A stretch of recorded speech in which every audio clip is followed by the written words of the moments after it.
A very good evening, Kashi Derek. Namaste. And my deepest respect to former Ambassador Shyam Saran ji and former Ambassador ji, Amita Mathu sir, and all the friends of Tibet and their Tibetan brothers and sisters for coming to attend this talk.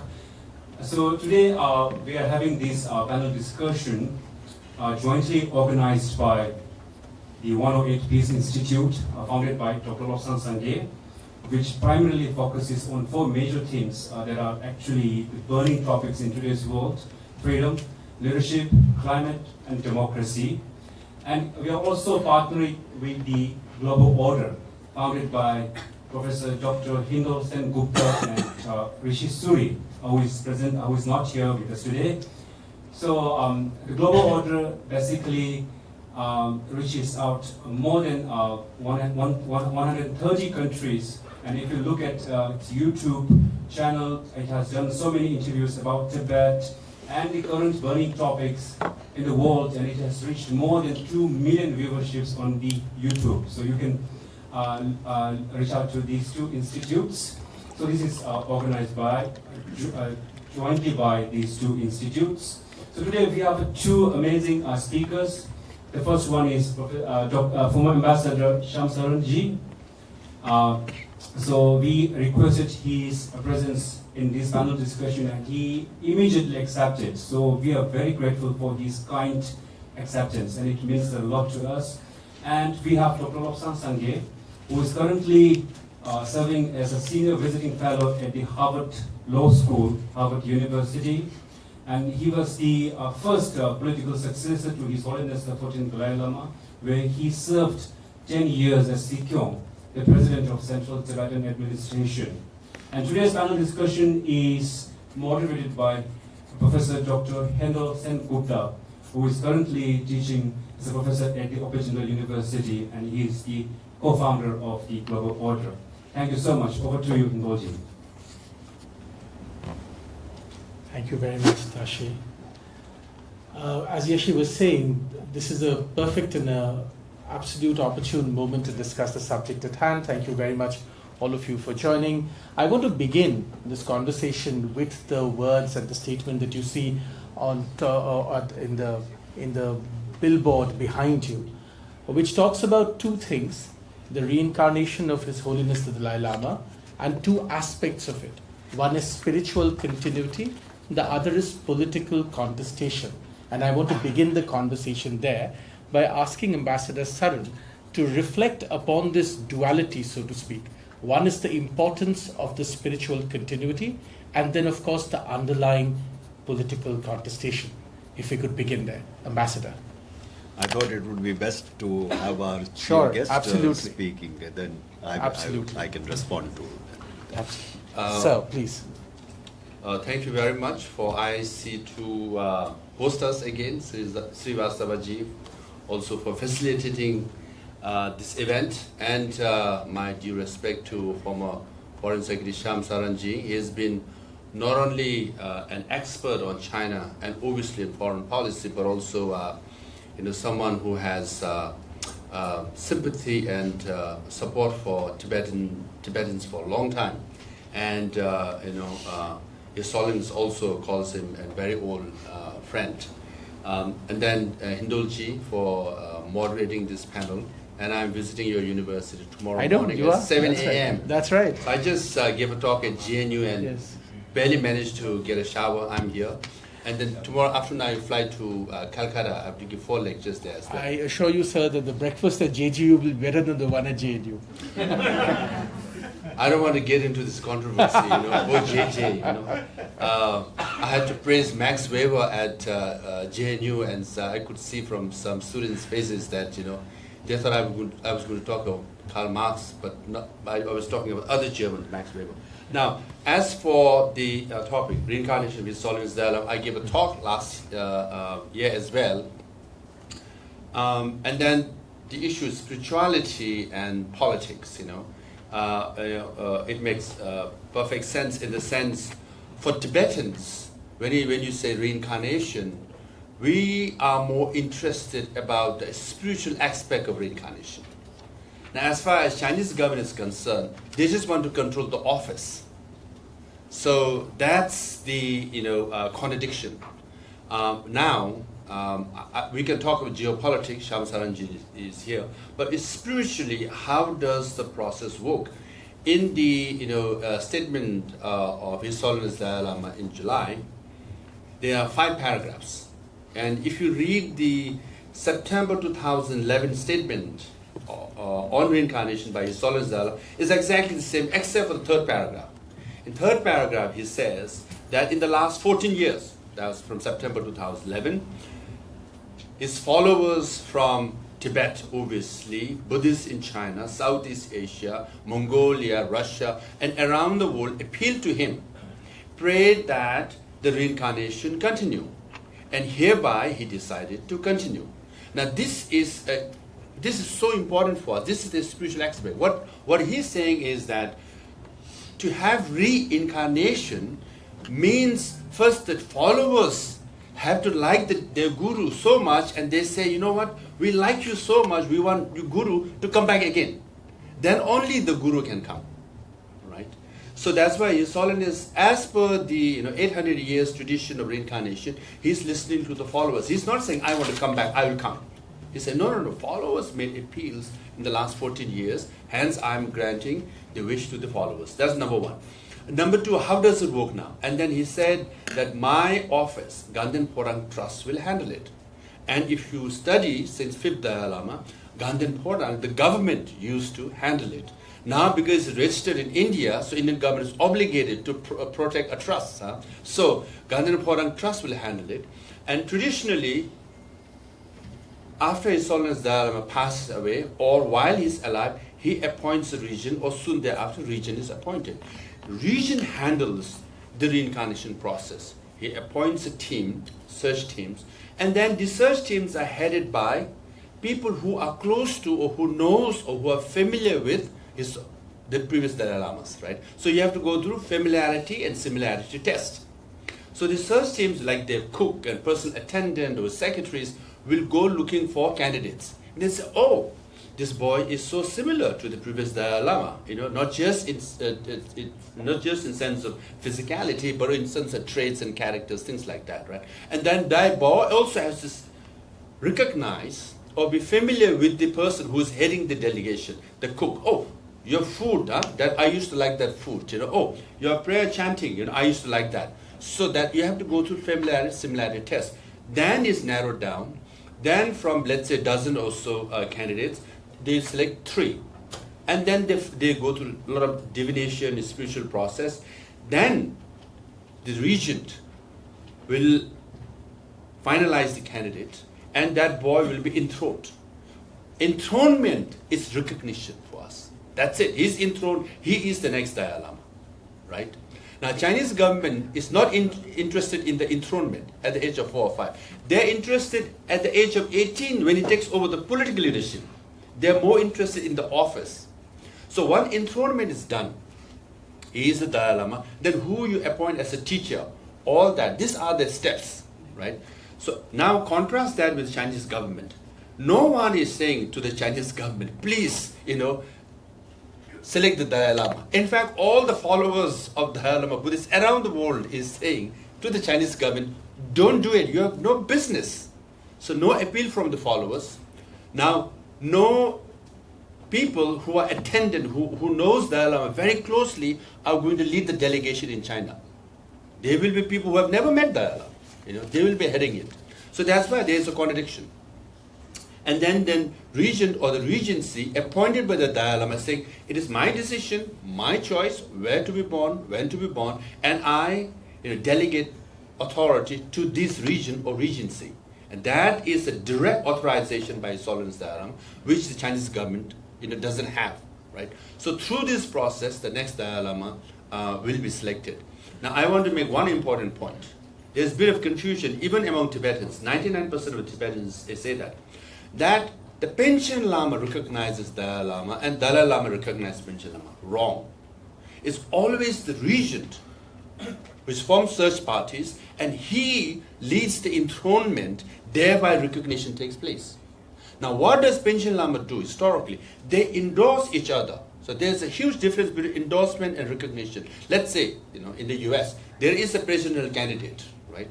He is the president candidate of the party. Now, the different governors can endorse the candidate, but the endorsement by governors will not determine whether he or she is the president candidate, right? He or she is. Now, endorsement will help legitimize or gain more votes, but without endorsement, that candidate is a candidate for presidency, right? Similarly, in India, there is a prime minister's candidate, right? Now, different chief ministers endorses that candidate, but without the endorsement of any or all the chief ministers, he or she is the candidate of prime ministership of the party. So endorsement and recognition is very, very important, because Chinese government is trying to prop up the Chinese Panchen Lama, the fake one, right? He met Xi Jinping June, and he was there to receive Xi Jinping recently, But then the fake Panchen Lama, to begin with, has no role in recognition of the Dalai Lama. Anyway, he's a fake Panchen Lama, and if a fake Panchen Lama, recognizes or endorses fake Dalai Lama, fake will be fake. So original will be with us. So with that, I'll end, and then looking forward to comments Further and questions. discussion, absolutely. I'm going to toss this to Ambassador Saran now to comment on what Mr. Sangay said, but also to reflect upon India's role and its thoughts on the issue at hand. Thank you very much, and let me welcome my old friend Lobsang Sangay to IIC. This is a subject which I don't think I have much expertise on, so I'm very happy that Lobsang Sangay has spelled out for us what exactly the procedure is in terms of reincarnation, as well as the procedure that is followed. I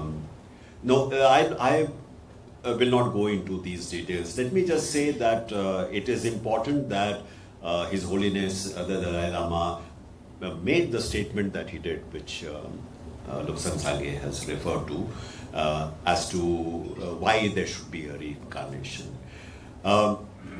In some of the meetings that I had several years ago with His Holiness, he had spelled out three possibilities.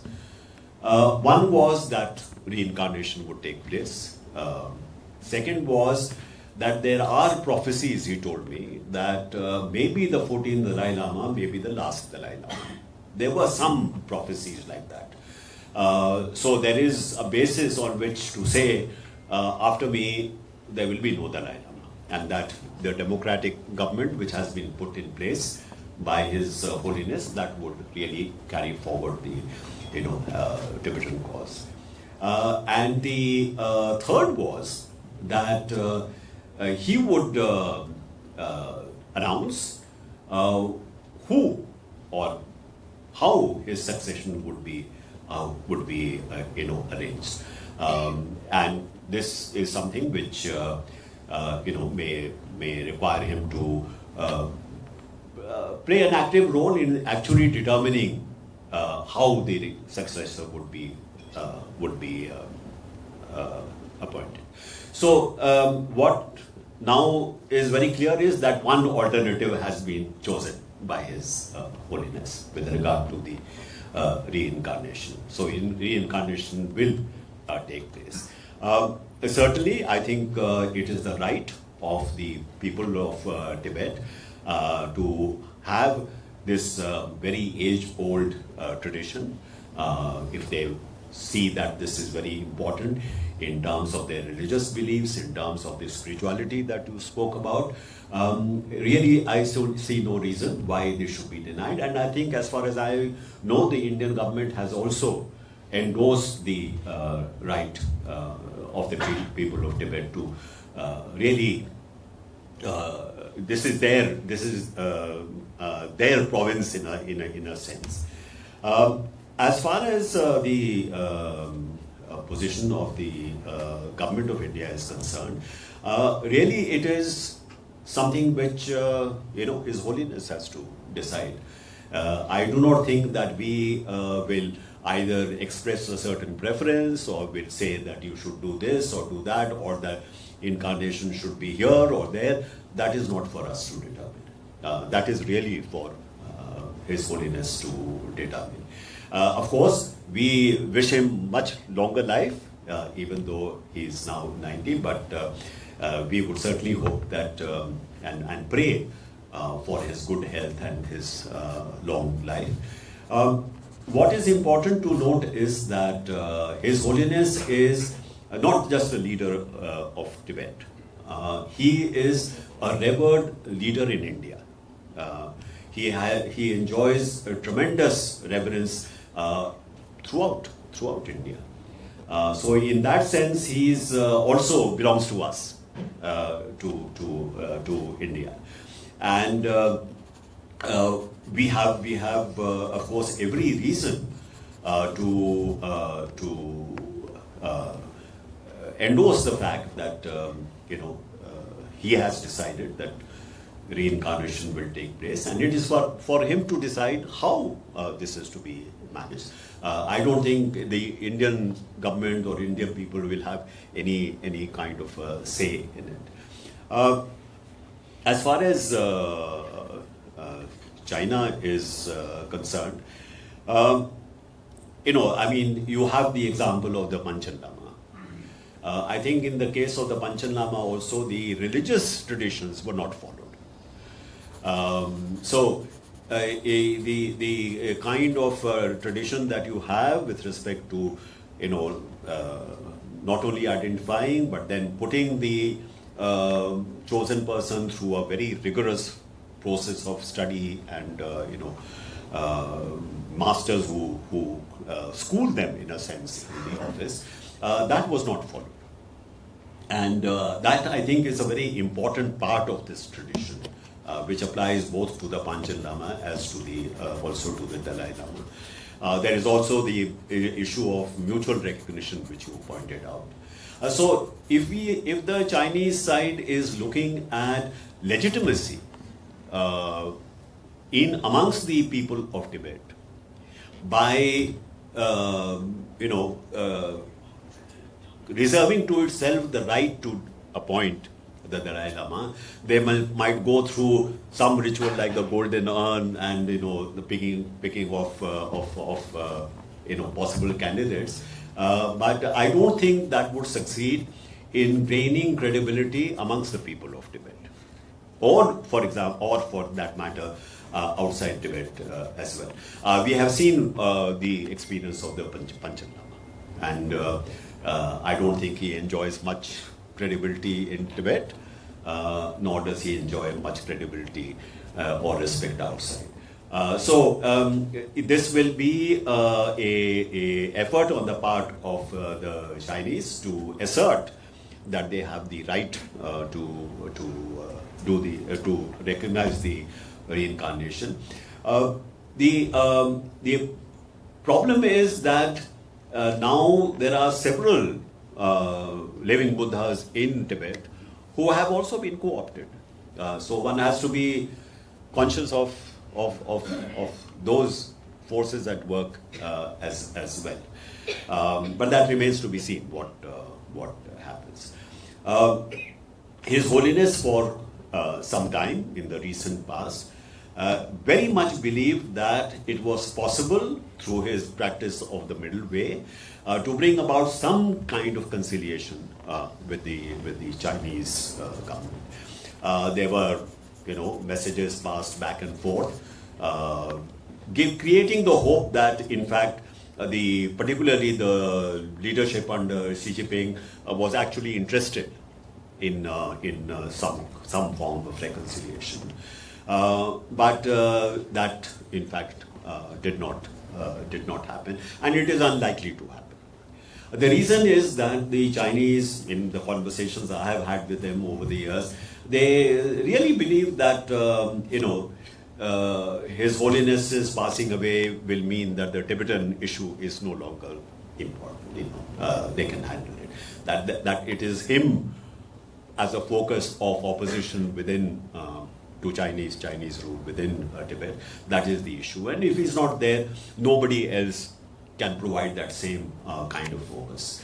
I have always told them that your problems will begin once His Holiness is not there. Because there is nobody else who I can see can step into his shoes.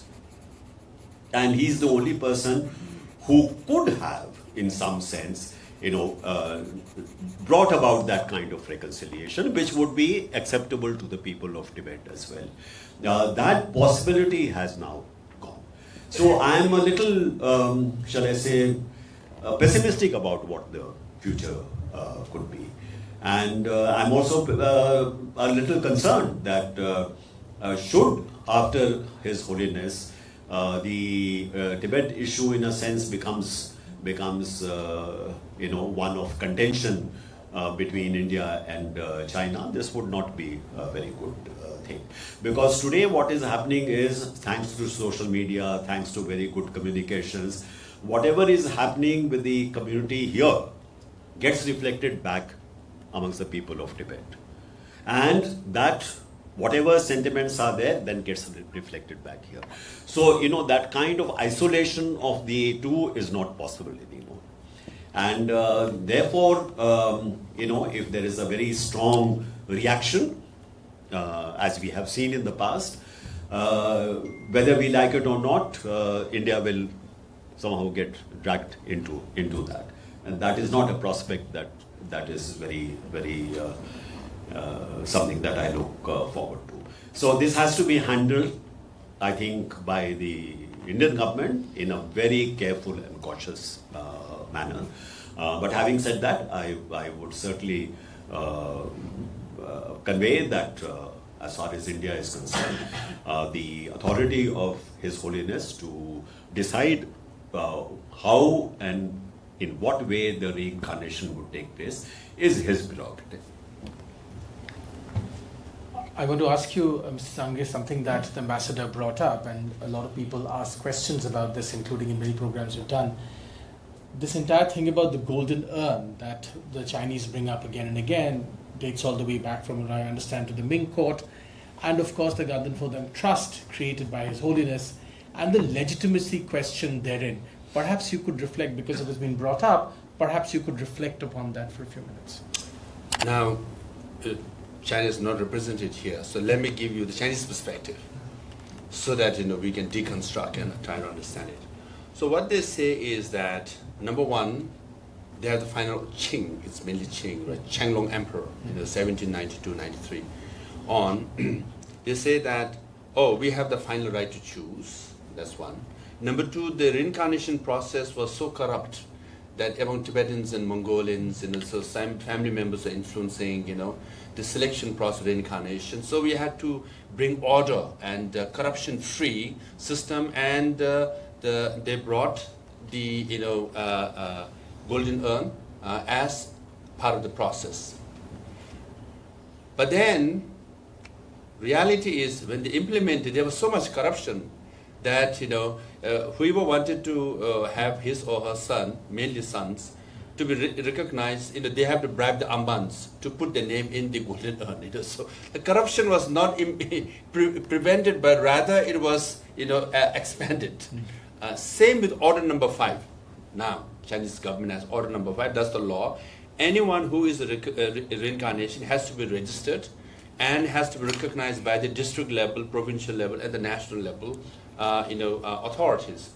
Now again, Tibetan, a senior most Communist Party member, he wrote an open letter saying how corrupt the system is. The Deputy Minister of United Front and the Governor of Tibet and Party Secretary of the Tibet Autonomous Region, they were literally taking red envelopes. Now we all know Chinese take red envelopes to put their candidates for a reincarnation. So Golden Urn did not prevent corruption. The Order Number 5 is not preventing corruption. So other than that, there's no justification. Now more so, now let's go by Chinese perspective. 1793, that's when, let's say, the regulation came. And 1809 is the first Dalai Lama who should be selected through the Golden Urn process.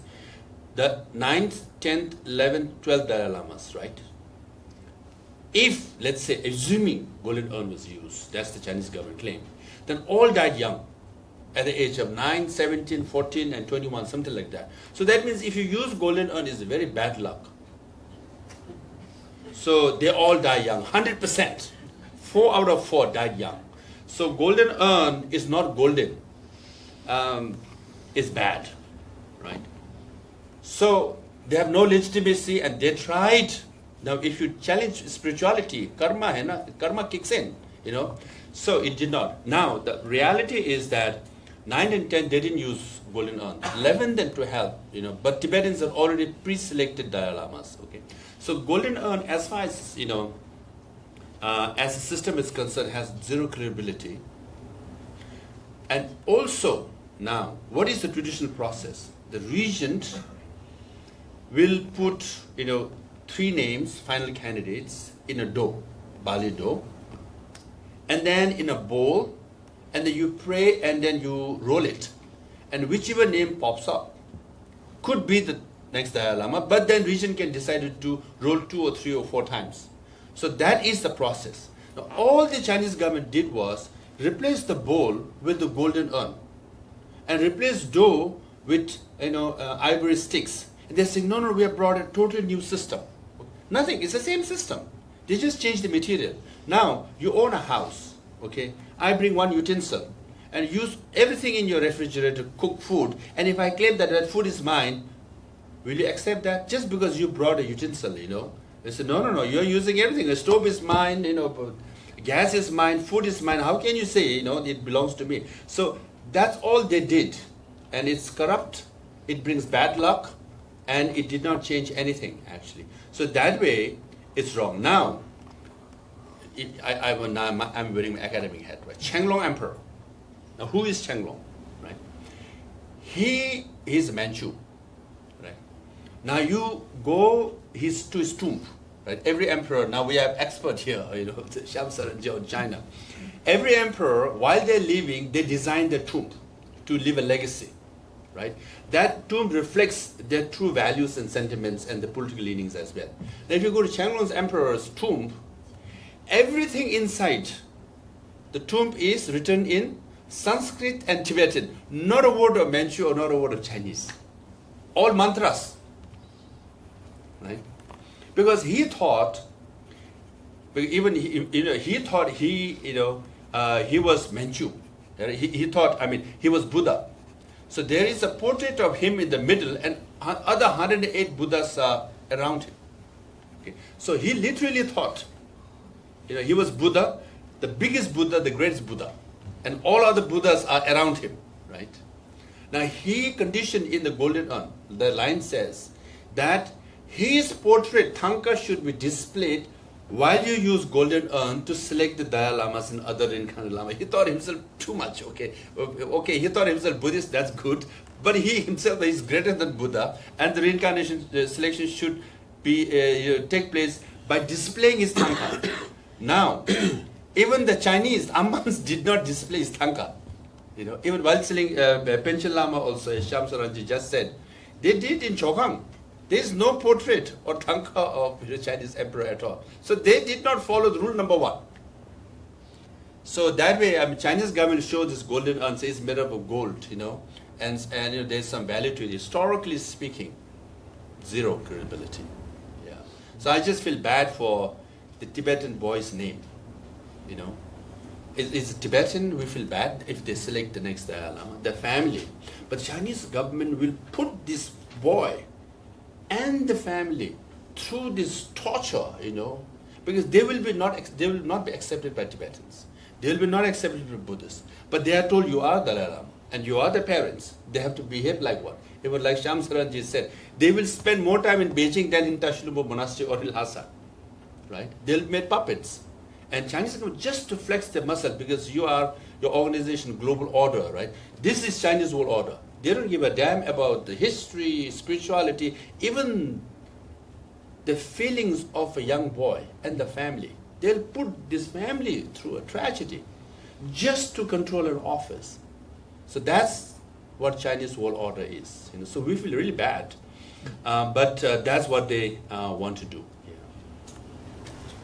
I'm wondering whether Ambassador Saran would like to reflect a little bit about this Chinese world order, but also one question that has come up very significantly in the recent past, which is that as we have seen this so-called rapprochement happen by some accounts with China, with the visit of the Prime Minister to the SAO and so on and so forth, and what's happening with America, does this issue further complicate things in the future? I know you said you were not very optimistic about how this will pan out, but could you reflect on this question about this issue coming up at this moment once again as all of this rapprochement talk is happening?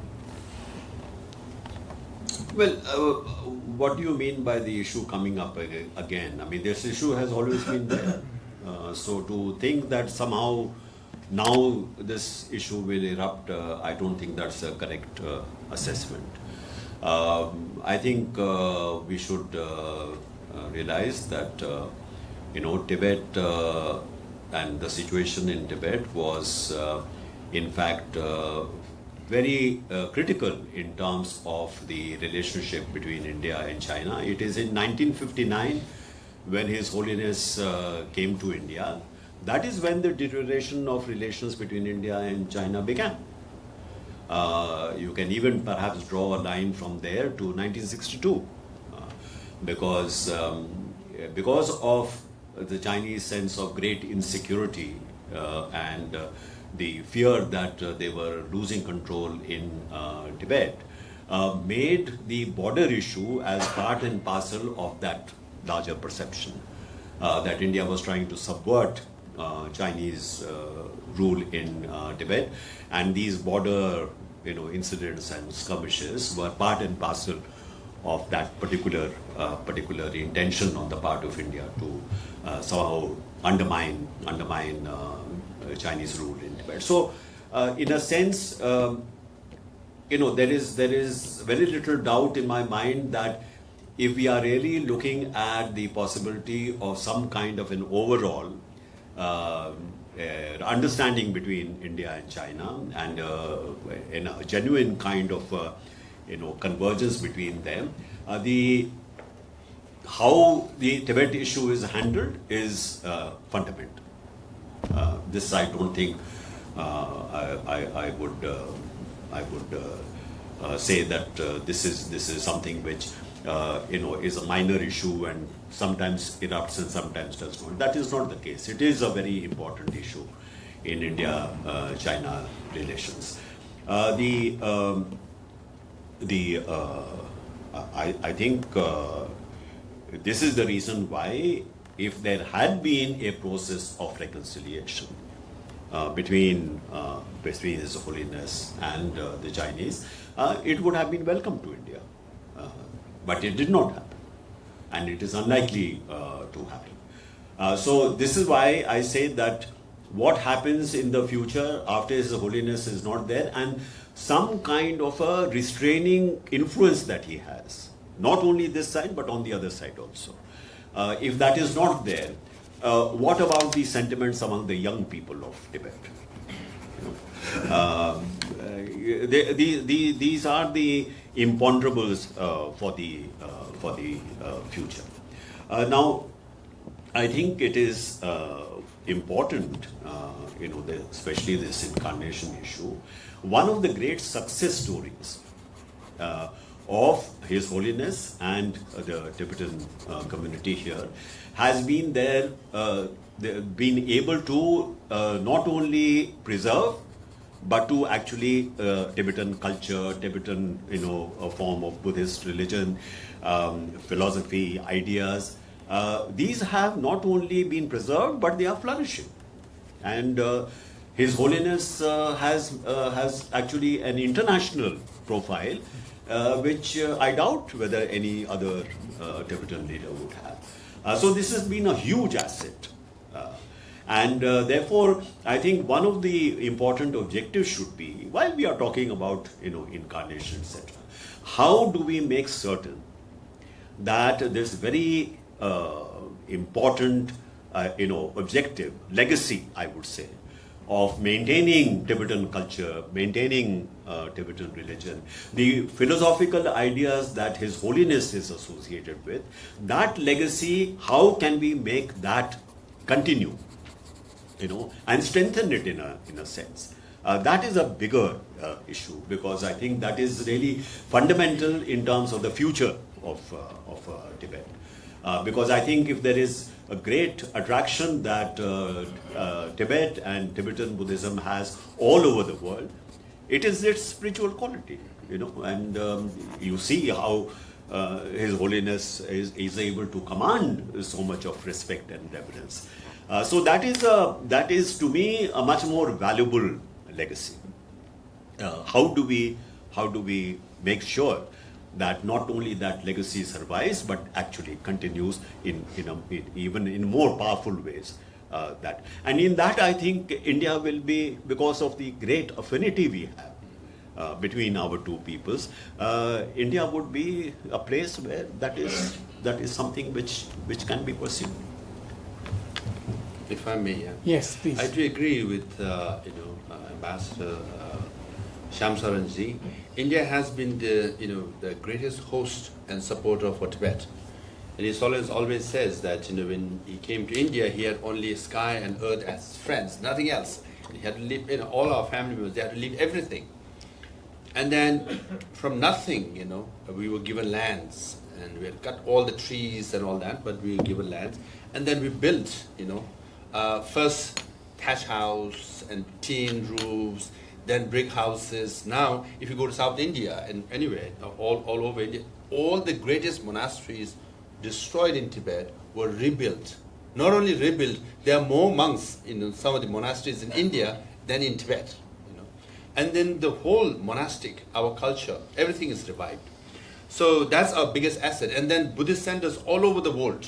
We got so many friends from all over the world, mainly because of the extended, India-based monasteries through the Buddhist centers around the world. Also, now recently, interestingly, the third generation, normally, we always say culture and identity regresses, but the third generation of Tibetans, my daughter included, right? Now there's a Hakar movement, White Wednesday movement. Wednesday is a very auspicious day for us because of his, as per lunar calendar, it's auspicious day for him. Tomorrow evening, from Delhi to Dharamsala to Lhasa to Chengti to Belakupi to Toronto to New York, we all come out and dance in our traditional attire. It has become a fashion for younger generation. You can Google, YouTube, just say Hakar, you will see Tibetans singing and dancing everywhere. They're third generation, they're leading. In fact, there was a story, that Tibetan children who were born in the West visited Lhasa. They were meeting their cousins. The cousins in Tibet were talking in Chinese. These Tibetan children from abroad, they were speaking to them in Tibetan. So it has become fashionable. Tibetan younger generations have embraced their language and culture in such a way. Now the other side is the parents complain because their daughters demand that new chuba be bought every month, because you two are YouTube, right? Four times a month. Then the whatever chuba you're wearing is old by a month time. But now, including Majdu Gatila, we have some people from Majdu Gatila and Punjab Basti, right? They make so many chubas. Because there's a demand, they charge they charge around $500 per chuba set with all the ornaments and everything. And the parents are saying, this is too expensive, So my point is, even the younger generation are embracing and proud of their culture. And His Holiness himself says that, he's son of India. Now, as Shyam Saran ji said, recently I was at Emory University, that's where my daughter is going. They have a program called SEAL Learning. Social, emotional, ethical learning.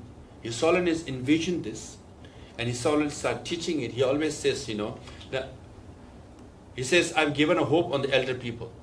I've talked about peace and non-violence for so long. I don't have much hope, but I have hope in the younger generation.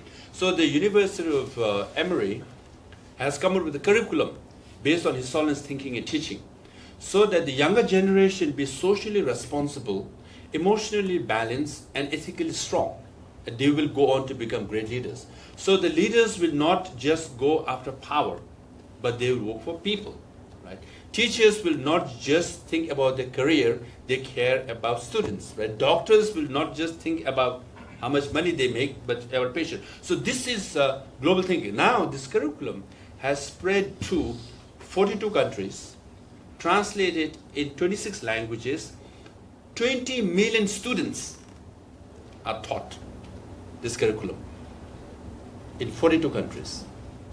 So that way, His Holiness' vision is not just restricted to Tibetans, not just restricted to Himalayan region or India or Asia, but around the world. Now you can imagine 20 million students from 42 countries are growing up to become a new set of leaders. So, so this is the change likely to happen. And now, and on a fun fact note, His Holiness said recently, I was there in June to offer long life ceremony, and His Holiness says, yes, don't worry, I'll live very long. I'll live for 113 years, And then we all want him to live more than 113 years, right? But then I've been thinking, where does that will and the determination comes from? It's because all his followers, for 14 years, including Himalayan region, we've been praying and offering long life ceremonies saying, please live long for us. His Holiness wants to live for his followers. Now, recently Putin and Xi Jinping was caught in hot mic. Both of them were saying, I want to live 150 years and 120 years. They're competing with His Holiness. My goodness, no one is asking them to live that long. I was like, why are you saying this? Even His Holiness is saying 113. They want to live 150. Oh my goodness. This I'm going to change all my organs and live. And Putin is saying, no, I'll get all the scientists, get injection. Let us live, for 150 years, But no one is asking them to leave. Similarly, no one is asking Chinese government to select the next Dalai Lama.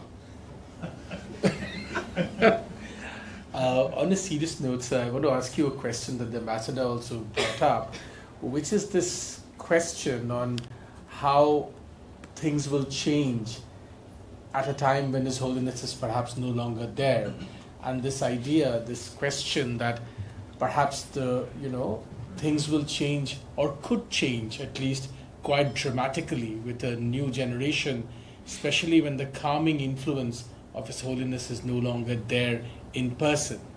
Could you reflect a little bit upon that? As Shyam Saran said, it's true.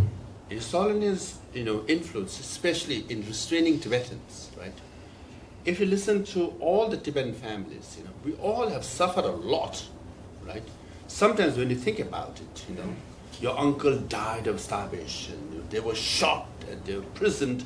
When you think about all the stories, just your blood boils, you get angry, And then now in that mode, you want to do something. But then you listen to His Holiness, he says, no, compassion, kindness, you have to love your enemy, we should stick to non-violence. And then it just calms us. For example, His Holiness influence inside Tibet, we all know this.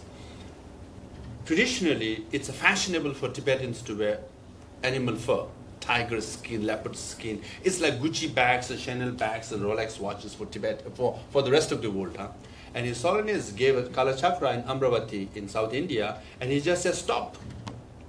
Endangered species in India, tiger, all are disappearing because, partly because we are wearing this fur and it's being, animals are killed in India and rest of Asia and then, imported to Tibet just to make animal fur, for the chuba.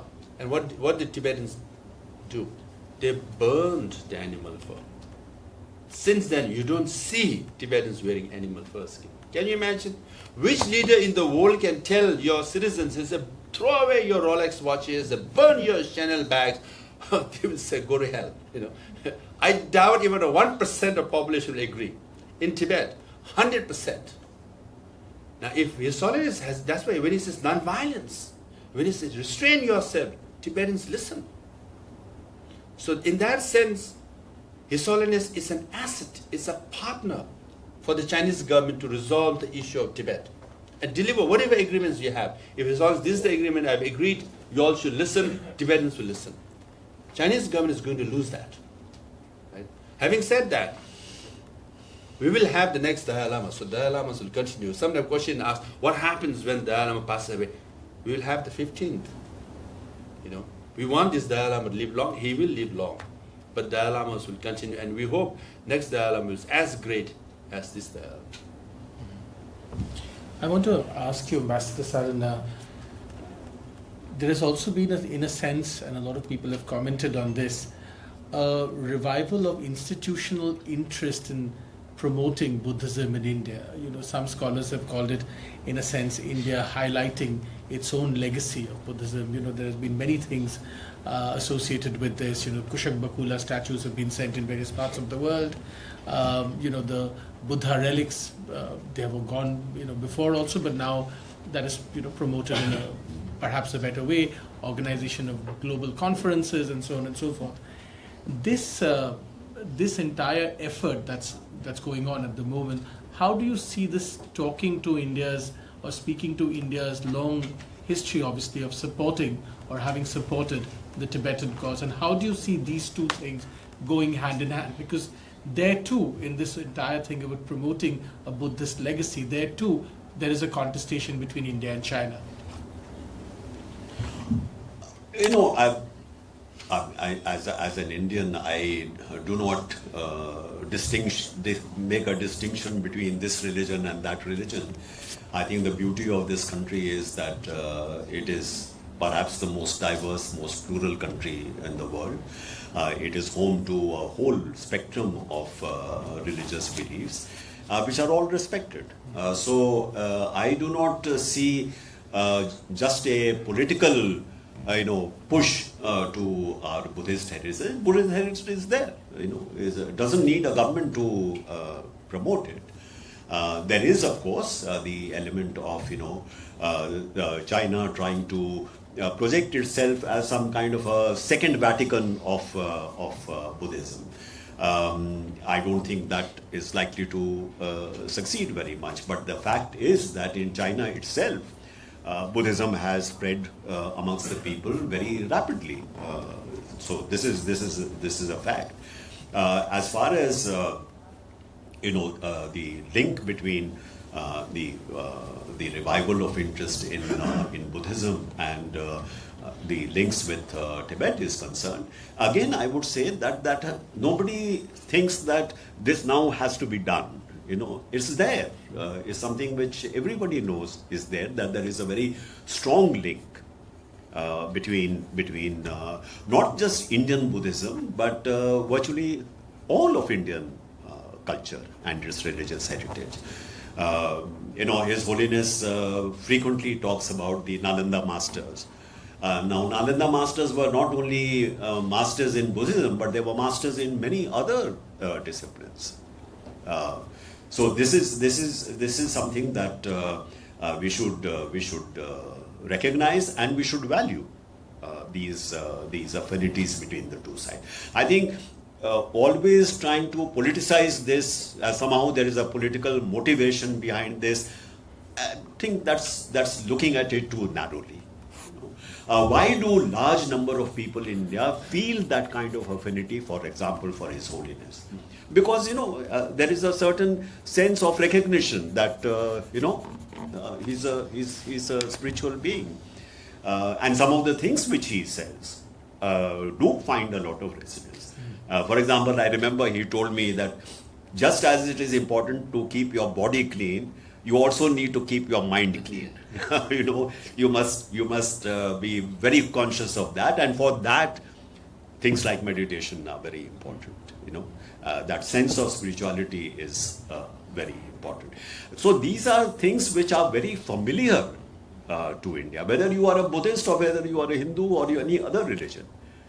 So I think narrowing it down to this kind of sectarian sort of view, or the Indians are trying to promote Buddhism because there is a political element involved.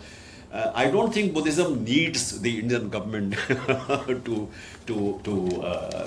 be respected and to attract people, because it has in many ways such close affinity also with Hindu beliefs or Hindu philosophy. I certainly don't see a kind of a great division between the two traditions. So that's my view. That it's not that Buddhism attracting more attention is good for Tibet or is not good for Tibet. I don't think that's really the way to look at it. And as I said, the greatest challenge for Tibet will be how, in the most difficult of circumstances, to keep the legacy, religious legacy, the cultural legacy alive.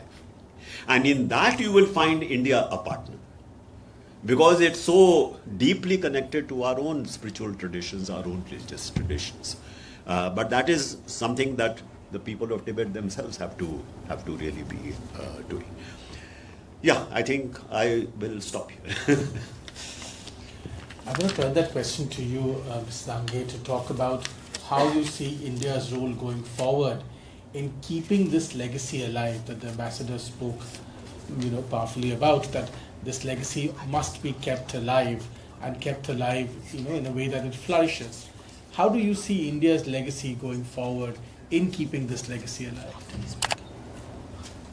That is why Shyam Saran ji said, Tibetan people, we have to work very hard. And under the leadership of His Holiness, we have been very successful. Actually, India can take pride in saying that, Tibetan government or Tibetan community in exile is the most successful exile community. Tibetan government, because I'm writing a book on democracy and exile. This will be a kind of hopefully a blueprint for exile communities to follow. So there are 137 million refugees in the world, of which 35 million are political refugees. And I'm in touch with Belarusian and Venezuelan and the Iranian and Cambodian and so many others, Uyghurs, Hong Kongers, of course, and Nicaraguan. And I know all their stories. Tibetan government exile is the most successful government exile, by far. They all want to follow our model. And then, I'm writing this book so that it will be a good reference, and I'm sure a lot of them would like to visit Dharamsala and, actually study Tibetan government exile. So this is also a success story of India, because India allowed us do whatever we want, and then supported us. So that's why we have been quite successful. Now, spiritually also, all the monasteries being destroyed, in Tibet, rebuilt in India. So it's so interesting. After all the major monasteries were rebuilt in India, it put pressure on the Chinese government to allow Tibetans in Tibet to allow them to rebuild their monasteries. So, so whatever India does has also impact on Beijing. Now, I must slightly, with deep respect with Shyam Saran, just slightly disagree in the sense about the politicization of Buddhism, how and what Indian government should. We have, our friend Mathuri is also here. China has politicized or co-opted Buddhism, let's face it, right? So through World Buddhist Congress, which is the oldest organization in Buddhism, they have been inviting Buddhist leaders from around the world. And literally right after or during the World Buddhist Congress, which happens in China almost every second or third year, all these Buddhist leaders from Laos, Cambodia, including Sri Lanka and Thailand, they all praise Chinese government as a leader in supporting Buddhism. Now contrast that with India. Buddhism is a low-hanging fruit. Buddha was enlightened here. He gave all the teachings here. Everything about Buddhism is here, right? Except for Lumbini, it's here. So I will always say this, Chinese government roll out red carpet and send them limousines and give them the best cuisine and put them in the best hotels. Then they sing in praise of the Chinese government. India just has sent an email and say, hey, do you want to come to Bodh Gaya? There would not be even a single Buddhist leader who would say no, right? And you say, you pay your own expense, you come here, but we're going to organize it. They would come. So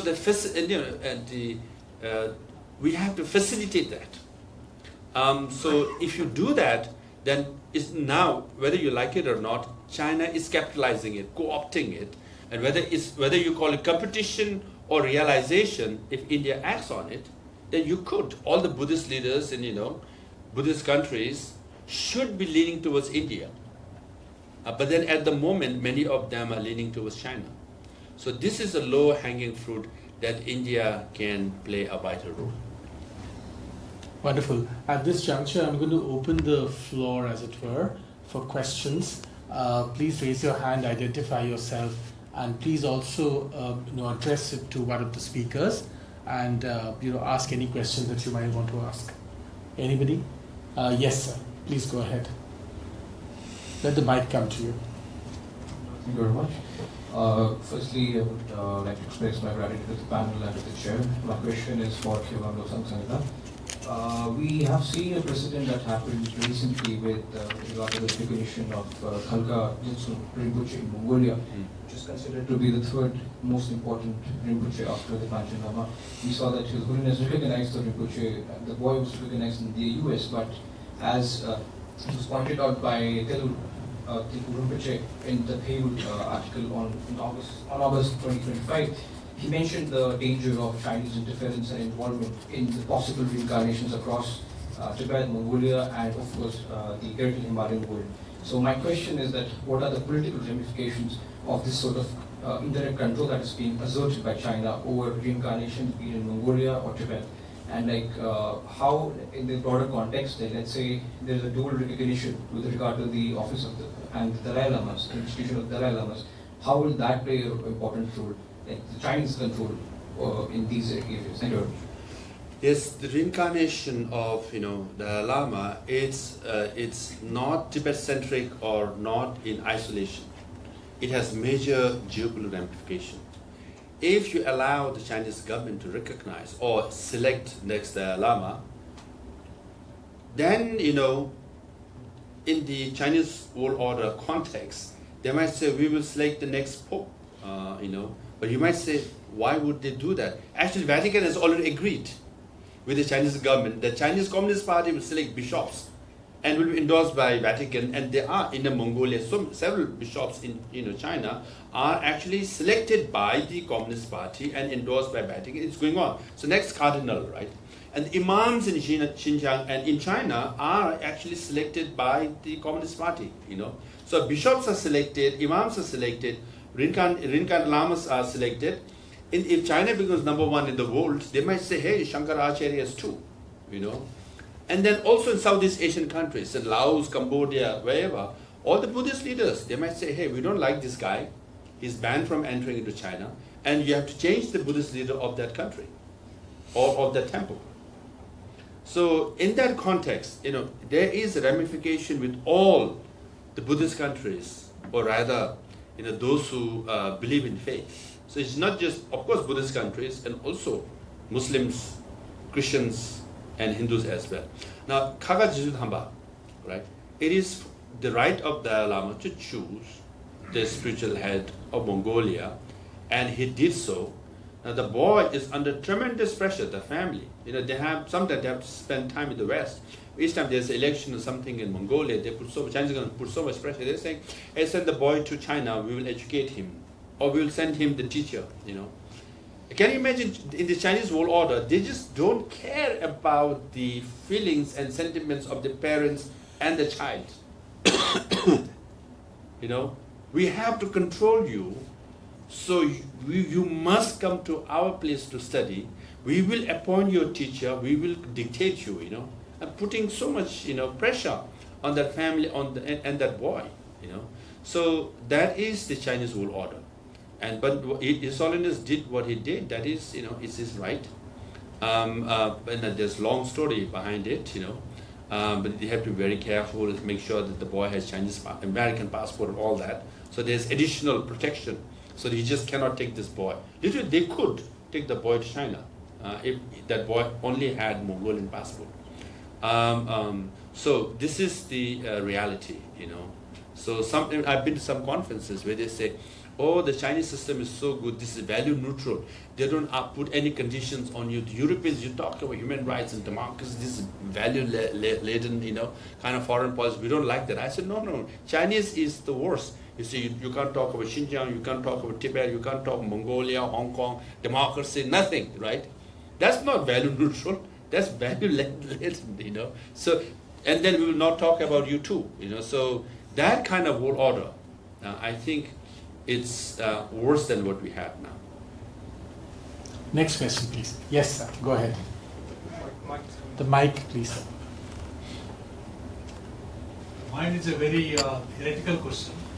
You very nicely described as to how the next Dalai Lama is going to be selected.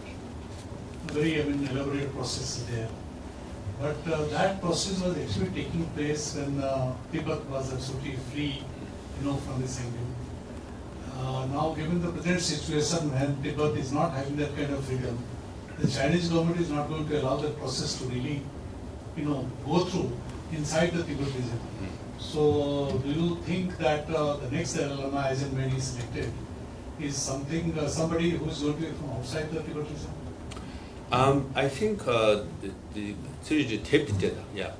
In the book, The Voice for the Voiceless, yeah, His Holiness the Dalai Lama said very clearly that he will be born outside of China, in a free world. So yes, Ganden Porang, his office and the regency will look for candidates outside of China. That means outside of Tibet too, because it's under Chinese control. So that way, I think then the Ganden Porang Trust office, led by monks, has to be. This is a spiritual process. Laymen should not be interfering, so it should be initiated, led by monks. So that's how it will take place. So that way, I think we have the space outside. Yes, go ahead. Dr. Sangay, in your wonderful presentation, I was struck by 2 points that you made, perhaps in passing. One was that we reconstructed monasteries here and we perhaps have more monks here than they have in the original India. Second was that third generation Tibetans from the West went to Tibet and found their cousins speaking Chinese as they were the only ones speaking Tibet.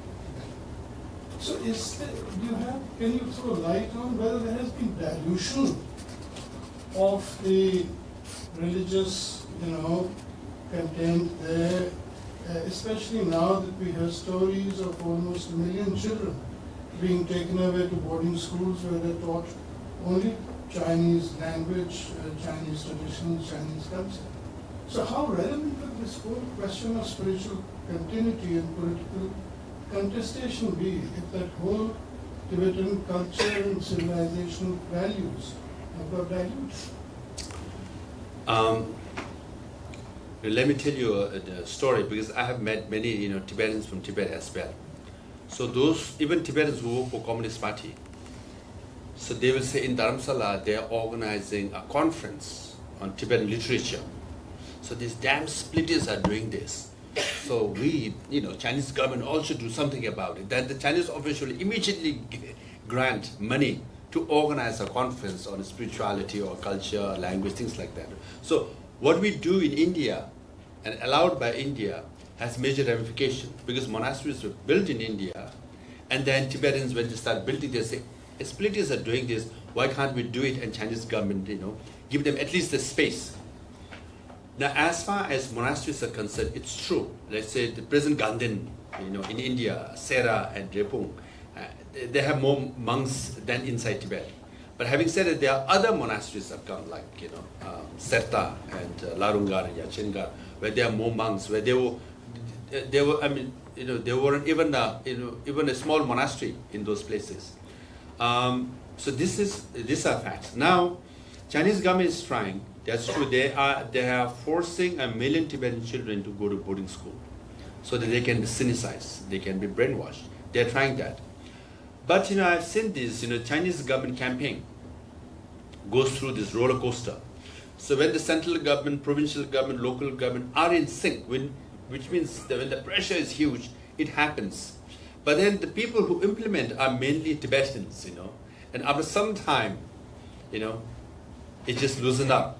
And after some time, it becomes normal. So it all depends. It's chicken egg kind of thing. For example, I know for a fact that in Larungar, in Serta, so notice issued by the Chinese government saying there are too many monks and nuns, So the local officials should visit their own groups and lecture them and advise them to leave and come back to the villages. So literally, village officials ride a jeep and go to Larungar and gather all the village heads are coming, all the panchayats are coming.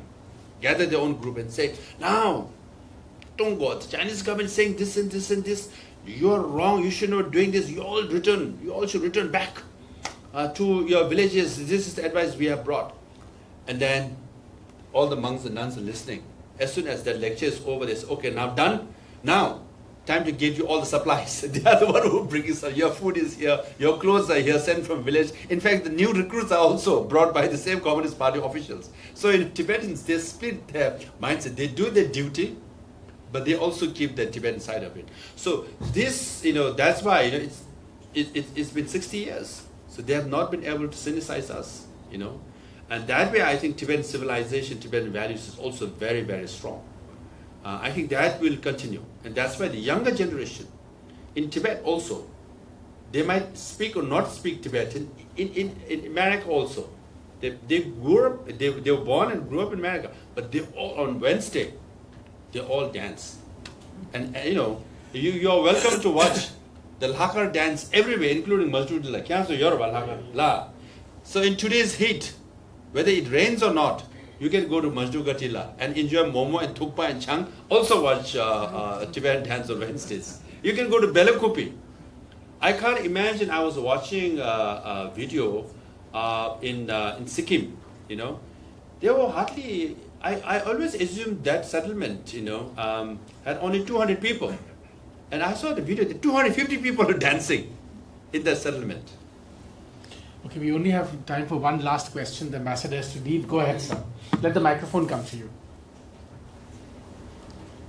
I'm sorry we didn't get gender balance, which I always like in the questions. They're all men, sadly, but fair enough. Go ahead. Yeah, just now it was mentioned 3 options, and one was the Dalai Lama 14 named the last one. The way Sikh had 10 gurus. After that, Guru Granth Sahib is accepted as a. Do you think this type of action can be taken and China will be able to counter it? Second thing, the way USA is supporting Taiwan, why USA is not supporting Tibet for freedom? Just their own fence sitter. Whenever the Dalai Lama is in USA, he is not in the White House, although he is a Nobel laureate. As far as His Holiness the Dalai Lama, the 14th Dalai Lama and the last Dalai Lama, the debate is over because he has said he's going to come back. So there will be 15, right? And then as for US support for Tibet, actually we always say this: India supports Tibet the most, but politically US speaks on behalf of Tibet the most. For example, 2020 during pandemic. Now, I was Sikyong, I traveled to DC in October, November, and December. We managed to lobby both the House and the Congress. The Senate was controlled by Republican, House was controlled by Democrat. We managed to pass a law called Tibetan Policy and Support Act of 2020, in which the US government has clearly said, as far as the reincarnation of Dalai Lama is concerned, it is for the Dalai Lama to decide and Tibetan Buddhists to decide, and Chinese government cannot interfere. Any Chinese official who interferes will be sanctioned. The visa will be denied. So it has made a very strong statement. And I hope India will say, we agree too with that statement. Very kindly, the ambassador has said he'll give a little bit of time and request to Ms. Sangay also. If any of the young ladies, and there are many of them in this audience, if anybody wants to ask a question, please do go ahead and ask. Anyone? No pressure. Please. Please, if anybody. No one? Yeah, okay. Oh, I yes, told you, there's we a- have a traditional wearing. There's a Shiva young wearing, lady there. yes. Yes, ma'am. Please go ahead. Good day, everyone. My name is Shyam Saran. With due respect, I have a very simple question for Dr. Lobsang Sangay. Can the institution of Dalai Lama survive purely spiritual or without political authority? Yes, in 2011, His Holiness made it very clear. The Gandhian Purang office will be spiritual, purely spiritual. Political responsibilities will be handled by elected political leaders. So he separated the church and the state in 2011. And I happened to get elected at that time. So when I first ran for the position of Sikyong, I thought my job is quite easy because till then, the cabinet, Kashak makes the decision, and then you approach to have audience with His Holiness, you report to him and get his signature on all the decision, and you show it to Tibetans, right? Your decision signed by the Dalai Lama, no one can challenge you. And I thought, I could do that. But in 2011, I won the first round, and then before the final round, His Holiness on March 10, he decided I'm going to separate church and state. Essentially, he told me, you're on your own, you make your own decision, you sign and show it to Tibetans, and then since then they didn't care. So I was at the receiving end, right? I got so much criticism because I didn't have the shield or the signature of His Holiness the Dalai Lama. So it's completely separated. And Gandhipuran Trust, we have to go back to pre-5th Dalai Lama. 5th Dalai Lama became the political head of Tibet, right? Pre-5th Dalai Lama as a Labrang, mainly spiritual. Having said that, when I got elected in 2011 also, His Holiness used to introduce me. He says, oh, we have a young boy, this guy, he's from Harvard and all that. He's my political boss. But I'm his spiritual boss. In the Tibetan context, we know which boss prevails over which one. So His Holiness the Dalai Lama will always be the big boss, spiritually speaking. Not spiritually, but political too. He will have the biggest voice that we all know. Yeah. On that wonderful note, I'm going to request Ishan Dhar to give the closing remarks so that we can close the panel discussion. Before I do that, I believe there's a digital library to go. Oh yes, of course, please. So we have a very exciting news. As you all know that this year, His Holiness the 14th Dalai Lama turned 90 years old, and to mark this milestone, the 108 Peace Institute is coming up with a digital museum dedicated to His Holiness the 14th Dalai Lama. So I would like to request former Ambassador Shyam Saran and Dr. Lobsang Sangay to formally inaugurate it so that you can share it to your friends so that it can reach to the maximum people around the world to observe the life and legacies of His Holiness the 14th Dalai Lama. So We are honored that we have a friend, high esteem like Shyam Saran with us to inaugurate it. With you. I'm coming up there. The Quran Prishan. Sir, I would request former Ambassador Shyam Saran. Oh, the wire is too Yeah. Sir, can just come here. Maybe. I'll come there. Right here. Oh, Yeah, here. What do you need? So you can press on it. Yeah, you can press. Yeah, I can do that. perfect.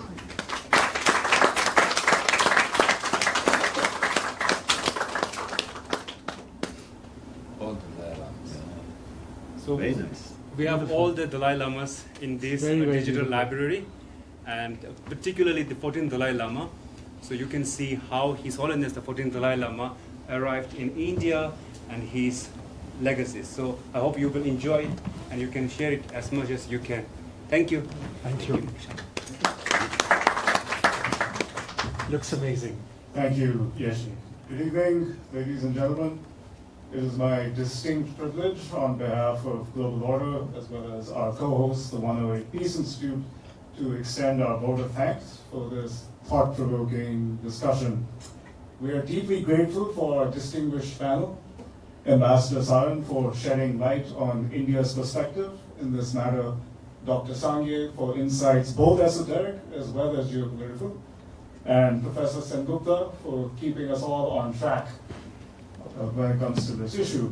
I would also be remiss not to thank the 108 Peace Institute for partnering with us on this key issue, as well as the India International Center for facilitating this discussion. And with that, I bid you all a very good evening. Thank you very much for attending, your attention, and your presence. Thank you very much, sir. Thanks a lot. Dr. Sangay wished to present. Book two. Okay. Book two. Yeah.